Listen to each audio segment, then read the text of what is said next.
اور مولا سید سجاد حضرت امام زین العابدین علیہ الصلوۃ والسلام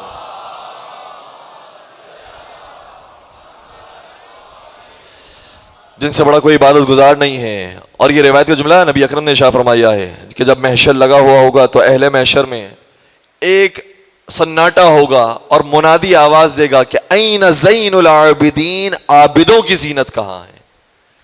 نبی اکرم ارشاد فرماتے ہیں فَكَأَنِّي أَنظُرُ إِلَىٰ عَلِيِّ بْنِ الْحُسَيْنِ يَخْطُو بَيْنَ الصُّفُوفِ. فرماتے کہ گویا نبی اکرم شاہ فرماتے گویا میں دیکھ رہا ہوں کہ اہل محشر کی صفوں کو چیر کر حسین کا بیٹا علی ابن الحسین زین العابدین تشریف لا رہا ہے.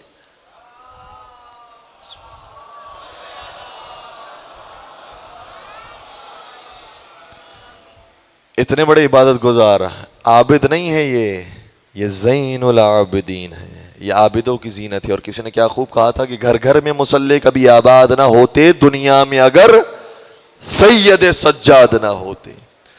تو مولا سید سجاد کے زمانے کا یہ واقعہ ہے. ہشام ابن عبد الملک ان کے زمانے کا حکمران ہے, آئے حج کرنے کے لیے. مولا سید سجاد کا بھی طریقہ کار یہ ہوتا تھا کہ جایا کرتے تھے حج پر اور کثرت کے ساتھ جایا کرتے تھے. پروردگار ہم سب کو حج کی سعادتیں اور سعادتیں بار بار نصیب فرمائے. 40 حج میرے مولا سید سجاد نے انجام دیے تھے, 40 حج. اور بعض روایتوں کے مطابق اگر کم تعداد بھی ہے تو اس کی وجہ یہ ہے کہ مولا امام حسین صلی اللہ علیہ وسلم کے بعد جو عہدہ امامت ملا امام سجاد کو, اس کے بعد جو حج کیے ہیں وہ بعض روایتوں کے مطابق 25 ہیں, بعض کے مطابق 20 ہیں, بعض کے مطابق 30 ہیں.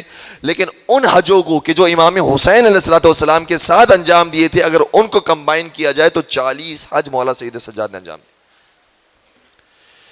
اور کیا طریقہ ہوتا تھا آقا سید سجاد کا حج پر جانے کا. ناشناس انداز میں, نامعلوم انداز میں کسی کاروان میں داخل ہو جاتے تھے. بتاتے نہیں تھے کہ میں حسین کا بیٹا ہوں, ورنہ تو لوگ آ جاتے پیر دبانے کے لیے آ جاتے, خوشامد کرنے کے لیے آ جاتے, لیکن مولا بتاتے نہیں تھے. اور جب بتاتے نہیں تھے تو ان کا اخلاق اتنا پیارا ہوتا تھا کہ جو کاروان کے لوگ تھے وہ جانتے نہیں تھے, اس لیے ان کے اخلاق کی وجہ سے کبھی ان کو کوئی کام دیتے تھے, کبھی کوئی کام دیتے تھے, کبھی کوئی کام دیتے تھے. اور مولا سید سجاد کسی کو منع نہیں کرتے تھے. حتی روایت کے جملے اتنے سخت تھے, مجھے سادات معاف کیجیے گا, اتنے سخت ہیں کہ کبھی کبھار آقا سید سجاد کو لوگ اپنے پیر دبانے کا حکم دیتے تھے اور سید سجاد لوگوں کے پیروں کو دبایا کرتے تھے. نہیں معلوم ہوتا تھا کہ کون ہے. اور روایت کا جملہ یہ ہے کہ لوگ یہ سمجھتے تھے کہ یہ جو شخص ہمارے کاروان کے اندر سب کے کام کرنے والا ہے اس کا تعلق شاید کسی غلام کے خاندان سے ہے. کسے کیا معلوم کہ یہ افضل البشر رسول خدا کے خاندان کا چشم و چراغ ہے. اور سب کی کام کرتے تھے, سب کی خدمتیں کر رہے ہوتے تھے. یہاں تک کہ اگر کوئی شخص آ جاتا تھا اس کاروان کے اندر, جان لیتا تھا کہ ارے تم کس سے خدمتیں کروا رہے ہو, جانتے ہو یہ حسین شہید کربلا کا بیٹا ہے, یہ بیمار کربلا ہے, یہ اس زمانے کا بنی ہاشم کا سب سے بڑا سردار ہے, یہ علی ابن الحسین ہے. تو آتے تھے, معافی مانگتے تھے, پیروں میں پڑ جاتے تھے, کہتے تھے ہم پہچانتے نہیں تھے کہ آپ علی ابن الحسین ہیں. مولا سید سجاد سب کو معاف کر دیتے تھے, لیکن جب اگلا دن آتا تھا سب موجود ہوتے تھے, سید سجاد دکھائی نہیں دیتے تھے. یہ ہے اخلاق. اور پھر روایت یہ کہتی ہے کہ وہاں سے دوسرے کاروان میں چلے جاتے تھے اور پھر وہی کام کرتے تھے جو پہلے کاروان میں انجام دیا ہوتا تھا. پھر جب وہ پہچان جاتے تھے پھر تیسرے کاروان میں جاتے تھے. اس طریقے سے حج پر پہنچا کرتے تھے. جب حج پر پہنچ گئے, اس زمانے کا ظالم حکمران بھی حج پر آیا ہوا تھا, ہشام ابن عبد الملک اس کا نام ہے. دیکھا کہ اس سال حج پر بڑی بھیڑ ہے, بہت سے لوگ ہیں جو طواف کر رہے ہیں, بہت سے لوگ ہیں کہ جو حج پر آئے ہوئے ہیں. آیا, حج کیا, طواف کیا, بڑی مشکل سے اس کا طواف مکمل ہوا. کوشش کی کہ میں جاؤں اور حجر اسود کو بوسہ دے کر آؤں. لوگوں نے موقع ہی نہیں دیا, لوگوں نے لفٹ ہی نہیں کرائی, کوئی پروٹوکول نہیں. سب کے ساتھ آیا, جاؤ ہاشم کے ساتھ آیا, خادمین کے ساتھ آیا ہے, لیکن لوگوں نے اجازت نہیں دی کہ تم آؤ اور حجر اسود کو بوسہ دو. جا کر دور بیٹھ گیا, سائبان لگایا گیا, خادم جاؤ ہاشم موجود ہیں, ہوا دینے والے لوگ موجود ہیں, وہاں جا کر بیٹھ گیا. ابھی بیٹھا ہوا تھا, دیکھ رہا تھا حج کرنے والوں کو, کہ کیا دیکھا کہ ایک جوان داخل ہوا. اور اس نورانی جوان کا آنا تھا کہ حج کے مجمع میں ایسا شگاف پڑا کہ جیسے علی ابن ابی طالب کے لیے کعبے کی دیوار میں شگاف آیا تھا. اور سب دور ہونے لگے اور وہ نورانی جوان قریب آتے آتے حجر اسود کو مکمل انداز میں بوسہ دیتا ہے اور پھر اپنے طواف کو جاری رکھتا ہے. ہشام ابن عبد الملک خوب جانتا تھا کہ یہ کون ہے. یہ تو اچھی طریقے سے جانتے ہیں کہ یہ خاندان کون ہے, حقیقت میں حق کس کا بنتا ہے, لیکن لوگوں کے سامنے یہ ظاہر کرنے کے لیے کہ میں پہچانتا نہیں ہوں اس کو, تجاہل عارفانہ سے کام لیتے ہوئے اس نے کہا کہ من ھذا, یہ ہے کون. یہ کہہ تو دیا لیکن ان کے ساتھ ہی ایک شاعر اہل بیت فرزدق موجود تھے. اس نے کہا تجھے نہیں معلوم ہے, میں بتاتا ہوں یہ کون ہے. اور کچھ ہمارے شاعر ایسے ہیں انشاءاللہ پروردگار تمام شعراء اہل بیت کو تا عمر تا قیامت اور جتنا طول عمر عطا فرما سکتے ہیں پروردگار انہیں طول عمر عطا فرمائے, اور تمام کو جو شہید ہو چکے ہیں انہیں شہداء کربلا کے ساتھ محشور فرمائے.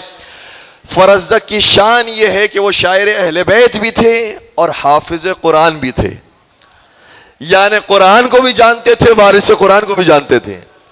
ان کے سامنے کہہ دیا ہشام ابن عبد الملک نے کہ من ھذا, یہ ہے کون.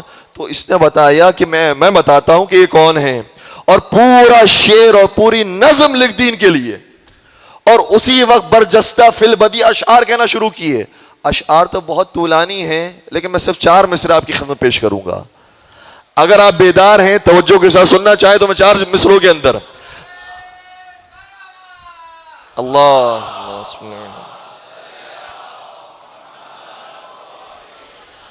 مولا سید سجاد کا تعارف کروایا فرزدق نے, اور فرزدق نے تعارف کروا کے بتا دیا کہ کبھی کبھار اہل بیت کے چاہنے والے ہوتے ہیں کسی مقام پر, لیکن جب بولتے ہیں تو ہمیشہ اہل بیت کے حق میں بولتے ہیں.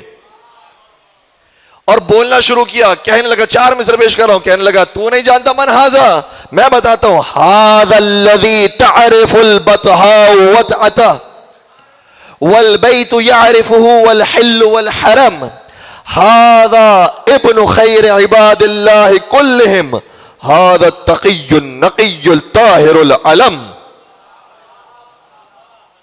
کہا میں بتاتا ہوں, تو نہیں جانتا یہ کون ہے. یہ وہ ہے کہ جس کے قدموں کو کعبے کا چپا چپا جانتا ہے,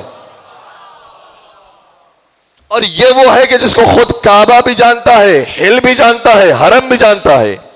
اور ابھی بھی نہیں سمجھ میں آیا یہ کون ہے. یہ وہ ہے کہ جو دنیا میں بہترین مخلوق کا فرزند ہے, اور یہ وہ ہے جو تقی بھی ہے, نقی بھی ہے, طاہر بھی ہے, اور سردار اور علم بھی ہے.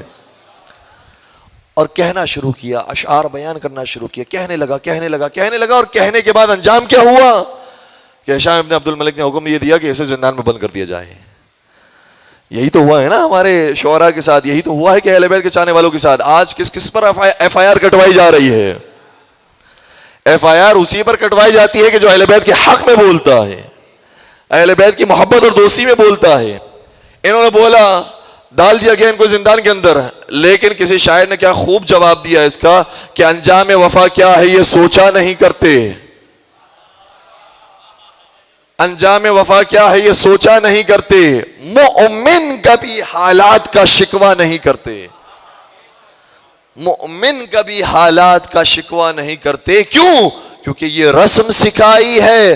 حسین ابن علی نے سر سجدے میں ہو تو تیروں کو دیکھا نہیں کرتے.